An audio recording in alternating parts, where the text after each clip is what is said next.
I am sorry, little ones. You have done goofed. Lunar flame.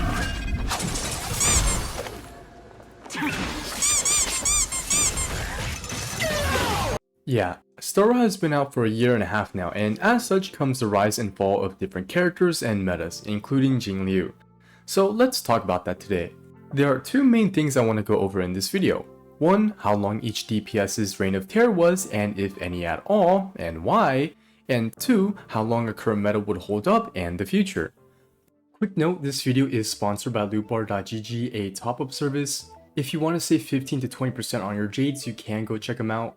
This is my first sponsorship, so I made sure to do my due diligence. The service works through an official partner, so it should comply with Honkai's terms of service, aka this part. Yes, I did read the entire TOS. There also have been other big creators who've used this service, and with the website having pretty good reviews. I of course tried it myself to make sure it wasn't a scam by buying 2 express passes. You do need an account, which you can just use your Google one as it makes one for you and took me like 6 seconds. Lootbar.gg only needs your UID, server, and payment method, so don't give any additional information. After I put that in and selected what I wanted, it took only 55 seconds for it to arrive, and while it may vary, it shouldn't take any more than 5 minutes. Links in the description if you're curious, but back to the video. But first, I must talk about why using MOC as a metric isn't 100% accurate. As we know, the enemy lineup and buffs almost always favor the current characters, making them look better than how they normally would actually perform. Example, releasing the past, present, and future enemy when Firefly came out. She absolutely deleted them, which really warped the perception of how good she was, while Boothill, who's also very good, didn't get his proper matchup until Hule, which showed how strong he could be. Because of this said bias, we can say that characters and their true strengths is often revealed after their tailor-made MOC is over. Like for Dot, after the 2.0 buffs for Dot disappeared, Dot got literally sent right back to the Shadow Realm. As such, what I'll be talking about will be what I believe on how strong each character was relative to each other, while trying to take account the MOC bias. If you want to just see their MOC performance, you can simply look at the Pride 1 tier list. This is also a retelling of my experience and knowledge of the game, so it's not fully accurate nor unbiased. Because hindsight is 2020 though, I won't be swept up by hype of a character when they just released. I'm also keeping everyone at E0 S1 and their ideal team in my head while making this video. A character's strength is also dependent on community knowledge at the time, so keep that in mind. Also, I want to say, if you decide to comment or respond to other people, just be respectful and try to hear the other side out. Having a healthy discussion and showing our point of view is the way to go so we can have a healthier community. Also, I understand that it can get quite heated, which I don't mind, but I would try to monitor any egregious comments, so please don't do stuff like that. If you want to call me stupid or that I have a terrible take, feel free, just at least give me your reasoning, that would be cool. But with that out the way, let's get right into it.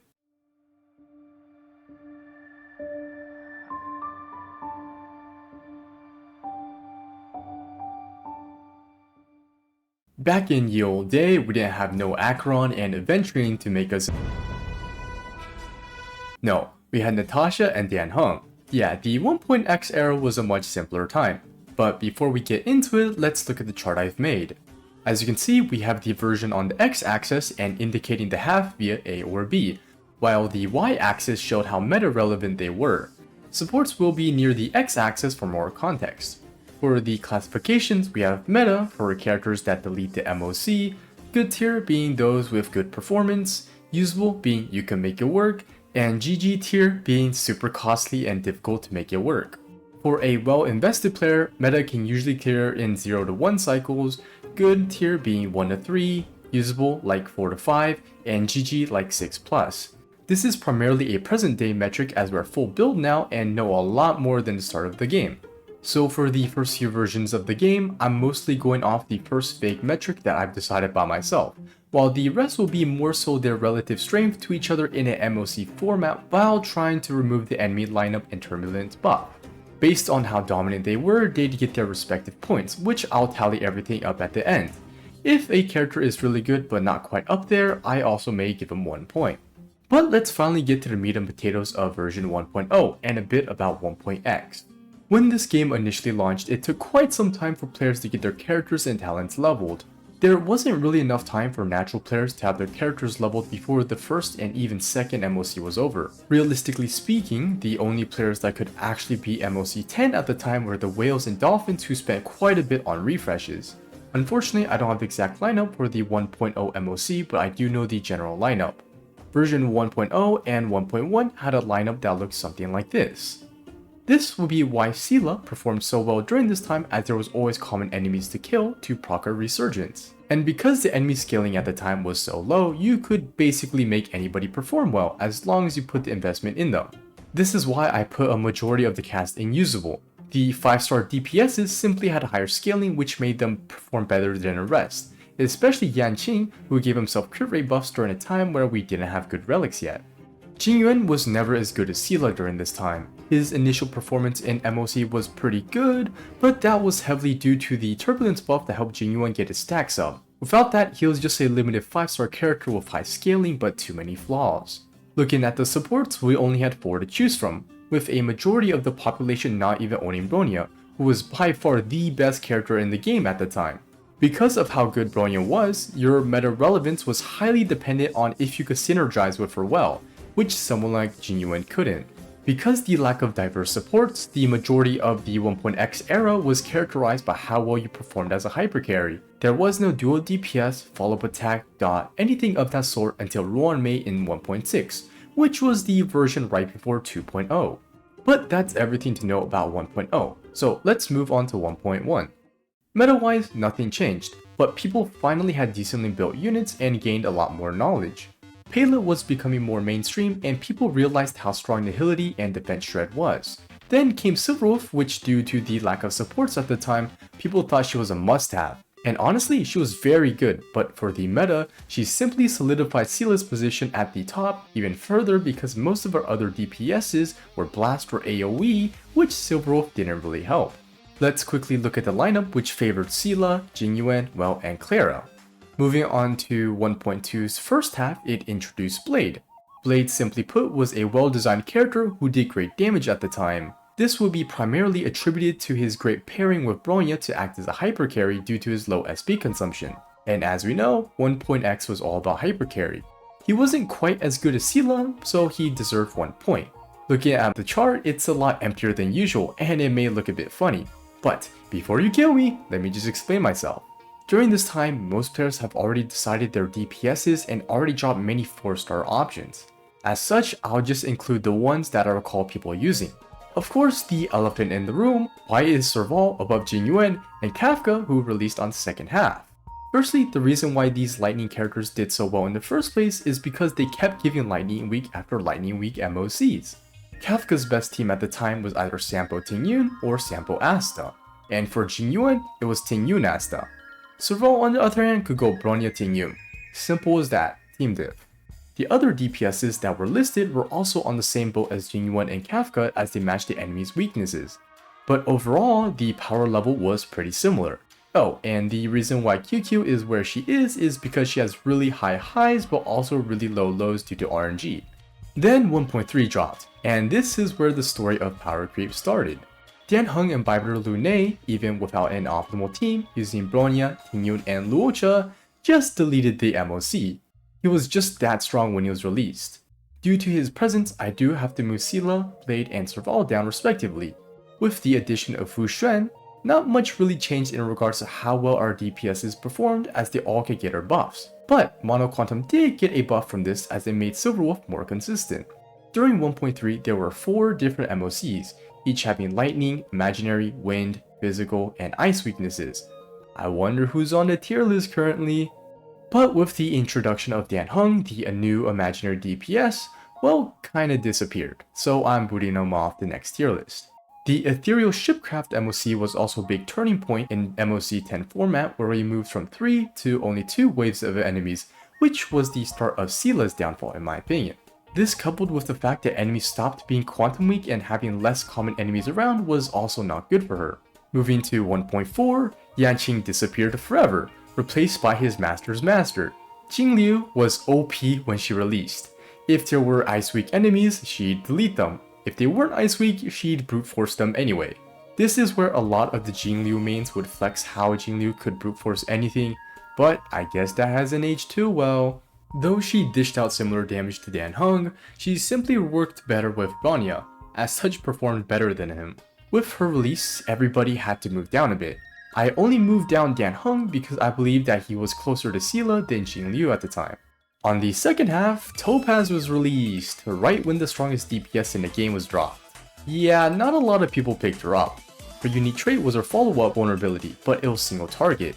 And currently, our follow-up DPSs like Jingyuan and Clara were AoE, so it just wasn't that good for them compared to just using Tingyun and Asta. Topaz just didn't have a place in the meta yet and was basically dead on arrival, but for those who were willing to play the long game, it definitely paid off in 2.x. Now to 1.5. For the supports that were added, we had Huohuo and Hanya. This was a really big deal for characters like Jingyuan and Kafka, who got the biggest boost from Huohuo. She could potentially fix Jingyuan's energy issues while letting Kafka spam more ults, which was crucial to her gameplay. This, I would say, made them pretty competitive. Argenti had Tingyun, Huohuo, and Bronya. Enough said. Blade was still performing well, seeing how all the enemies were still win weak. Yan Heng also got a big boost with Huohuo and Hanya, but I don't think it was quite enough to put him on Jingliu tier yet, as Jingliu could also use Huohuo. Now for the next big change following the release of 1.6, aka the release of the first MOC 12, Enigma in Deep Space. This was a 53% increase in total enemy HP from the previous MOC 10. Due to the increase in HP and change of format, characters like Argenti and Seele wouldn't perform as well, so I kinda demoted them. This would also be the start of the new trend in format for the MOCs with 2 elites and a boss, or 2 elites and a boss with an elite on the second wave. But enough with the format and on to the new characters. The first half of 1.6 brought us Ruan Mei, who has been at the top of tier list for nearly 11 months as of this recording. But for 1.6 specifically, she buffed basically every team. There was no team where she wasn't the best or second best slot support. So even characters like Jingliu got a buff replacing Pela. However, the biggest winner I would have to say would be the duo DPS team for DOT. They have been forced to use Pela, Connivan, or Asta, so transitioning to using a 5-star Harmony was such a big buff to these teams.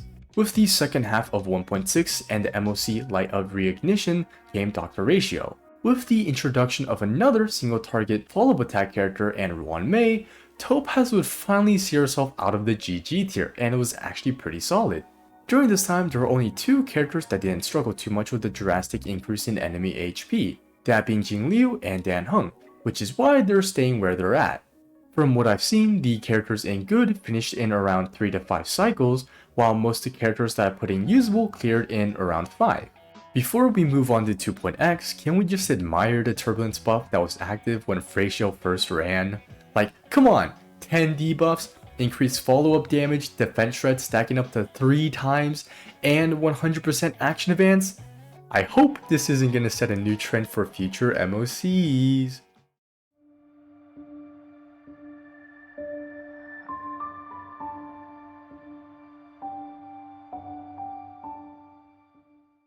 February 6, 2024, Honkai version 2 finally released, giving us Penacony.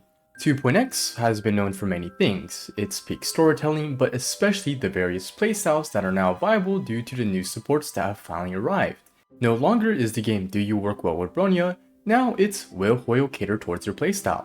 But enough chit chat, let's look at the tier list. I've decided to remove the GG tier because basically everyone will be fairly viable, some more than others of course. The closer you are to the left, the better I think you are, but for the most part, characters in the same tier are fairly relative. The first half of 2.0 has brought us Black Swan and Misha, while the second half brought us Sparkle. I'm not gonna lie, Misha doesn't exist, so let's skip him and talk about Black Swan instead. Black Swan was looked upon as the savior for Dot and Kafka, with them waiting 6 whole versions for a first dedicated teammate. Unlike the Doompost who thought she was just gonna be a Sampo too, she was really good and a massive upgrade from Sampo for the Dot team. While many people during this time believed Dot to be super OP and broken, seeing how Kafka was put in S+ tier on Pride Win, I'm here to burst her bubble and say while Dot was really good, it wasn't as OP as some people believed. I do believe the reason why Dot was looked upon so favorably back then when Black Swan released would be due to 2 reasons. One, the MOC buff as shown on screen let Dot do crazy amounts of damage. And 2, because people who play Dot invested quite heavily into their Kafkas and Black Swans, often getting their Lycones and Eidolons, it wasn't fully reflective of their actual performance. Moving on to Sparkle, we can see that hyper carries, specifically Dan Heng and Jing Chui, thrived during this time. Jingyuan finally got the boost he needed, finally upgrading from Asta, and our Quantum DPSs could finally play a complete mono Quantum team, with Sparkle, Silverwolf, and Fuxuan. Ratio and Topaz were still chilling and on par with the new and improved hyper carries. The Dreamland of Longy buff was also clearly meant for Dan Heng's rerun. And then 2.1 occurred, dropping 3 of some of the strongest characters in the game. Acheron basically redefined what a 2.x DPS looked like. Shikaron Hela, one of these 3 sustains with the trend Lycone, and lastly a Silverwolf or Black Swan. Even without dedicated supports, her damage simply put her at the top of the list, dethroning our 1.x hyper carries. Jingliu and Dan Heng still did good damage, but by the next version, it would be more in line with the characters from Good rather than Acheron. For Kafka and Black Swan, they could be put in the Dogcron team or the regular Dot team and still perform super well in the MOC during that time. Aventurine and Gallagher were also great for not only Acheron but Ratio too. As such, this boost for follow-up would put them near the top of Good tier. Everyone else basically stayed the same, but the threshold of damage to comfortably clear was only getting higher, to where characters in Usable may start struggling. From Eve of Wanton to White Knight Chronicles, there was another big jump in MOC HP. During this time, Gallagher will remain very underrated and not has his full potential until the release of Firefly. People simply had no reason to build him if they already had Fuxuan, Luocha, or Huohuo. But only once they started playing around with him did they realize his true value. Let's now turn our attention to the White Knight Chronicles MOC. During 2.1, with the release of Acheron, called into question whether Jingliu was still at the top anymore. Looking at the Ice Week second half, many Jingliu mains thought, yeah, this is gonna be free, only to get absolutely countered and smacked by Aventurine. While he was Ice Week, he was a direct counter to Jingliu, wasting her enhanced skills on the dice and draining her energy. This honestly shattered the perception of Queen Liu, and from then on, she was seen as Mid Liu. Was she? Not really, but hey, this is just how the story goes. Oops, my bad. Moving on to 2.2. Hoi dropped some absolute sleeper picks with Robin in the first half. Many people at the time thought Robin was just going to be a dedicated support for follow-up attackers and that would be her entire niche. Turns out she'd eventually become the best character in the game a few patches down once people started cooking. Though many people believed she would at least be on par with Sparkle and Ruan Mei, quite a bit of people opted to skip due to people already having their Sparkles and Ruan Meis. Who needs another one, alright? But with her introduction, the Rat team was finally able to be formed, and boy was it strong. Unfortunately, it didn't get the recognition it deserved for 2 reasons. One, it was overshadowed by the big screenshot nukes that Acheron did, even though damage-wise it was comparable if not more, as Acheron did a bunch of overkill damage. And 2, not many people had the full Rat team. Those who did were eating good and with everyone else watching, but again nobody did because all eyes were on Acheron. Boothill came during the second half and most people skipped out on him.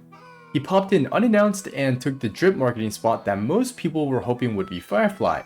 I'm most people. He was in between Acheron and Firefly, so people didn't really have the Jade to spend on him. Those who did pull for him realized how good he was, but people were still figuring out his best teams, combos, and tricks. So I'll keep him in the good tier until people learned the ins and outs of his kit, which wouldn't take too long. Harmony MC at the time was super interesting and allowed for certain characters like Shui Yi or Himiko to do some interesting things, but not interesting enough for me to change anything. Now on to 2.3, with the introduction of Firefly in the first half and Jade in the second. Let's just get Jade over with.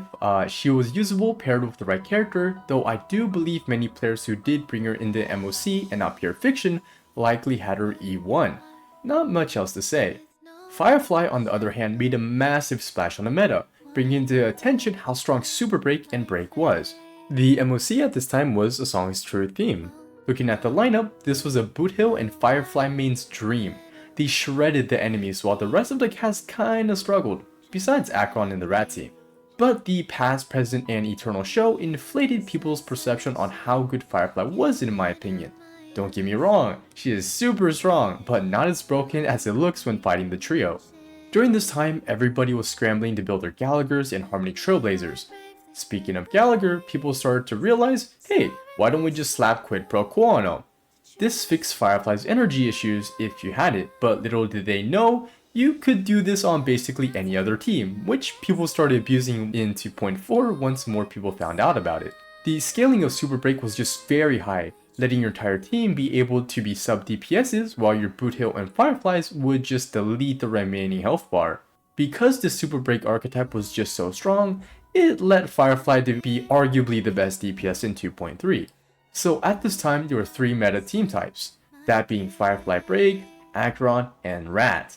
Also I would remove Shui Yi because I didn't really see people using her.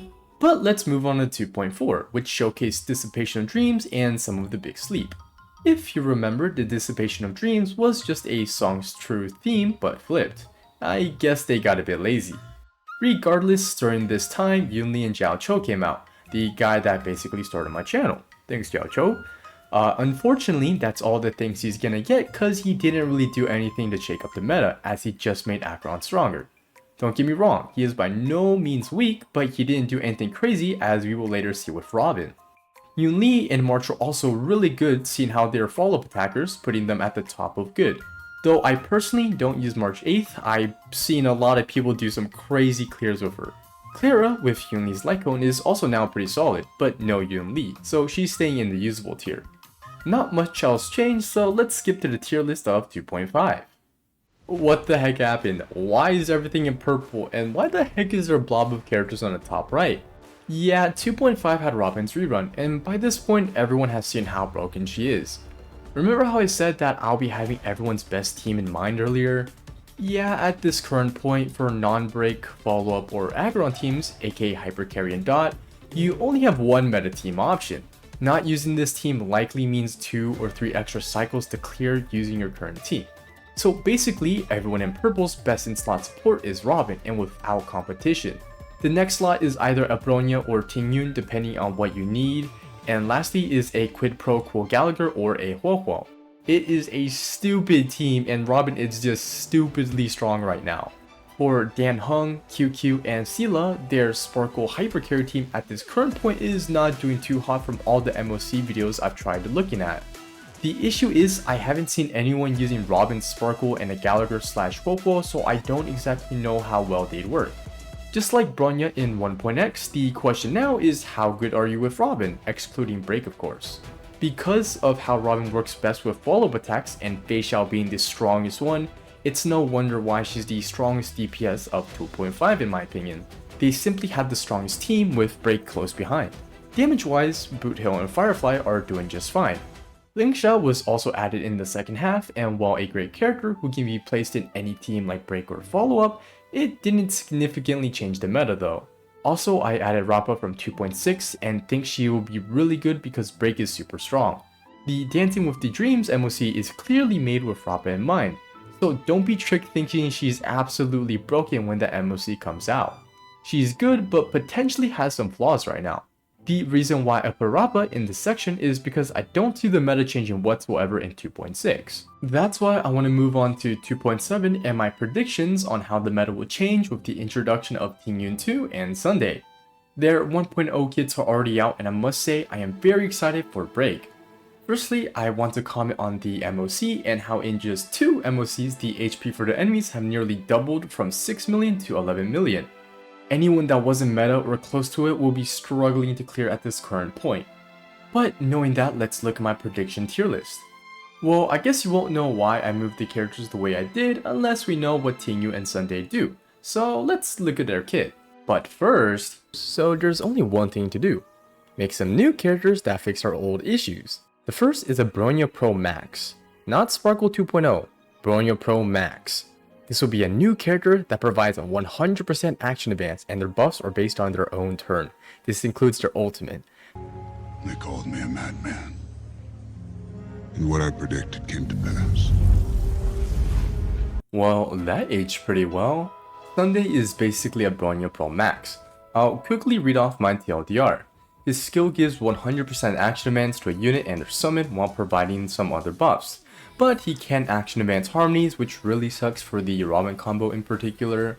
His ultimate gives 20 energy and crit to a unit based on his own crit. His Eidolons are kinda weak right now, besides his E6 which grants the overcrit mechanic. Hopefully they can work that into an earlier Eidolon or even the base kit. But from that description, we can tell that the biggest winner from this is obviously Jingyuan, as he can finally fix his issue with Lightning Lord. Oh, and future summoner DPSs too, of course. This may potentially make Jingyuan the strongest traditional hyper carry, but we'll just have to see. Jingliu and Blade are also eating good with this and likely pushing him to my good tier. But basically any character who could have used Bronya, like Boothill, just got a massive buff. The best hypercarry team will now likely be Sunday, Robin, and Gallagher or Huohuo. But I'm very curious on how Sunday, Bronya, or Sunday Sparkle will compare to the OP Robin team. For the other characters in Usable that aren't getting their respective new supports during a time where there's a massive jump in enemy HP, will put them at a massive disadvantage, and sadly no love for Dot. Also in Usable tier, the Sparkle users like Dan Heng and Qin Chui will probably not do too well. I believe the current meta characters in 2.5/6 will be very good in 2.7, but as you can tell from my chart, I do believe all the breakers are about to dominate MOC. This would of course be because of Tingyun too. Now, what does she do? Well, looking at my list from most to least important, 1, she provides Exo Toughness and gives super break damage like Harmony Trailblazer, and I believe that alone makes her the best break support in the game. Oh, and you can finally play super break on both sides. But there's more.